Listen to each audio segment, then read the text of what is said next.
بسم الله الرحمن الرحيم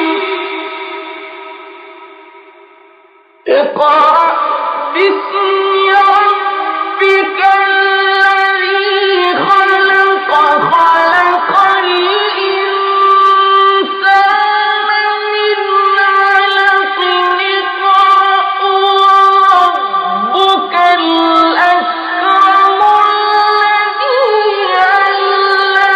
بالقلم علم الإنسان ما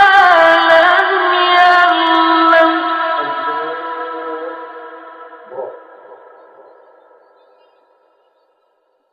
كلا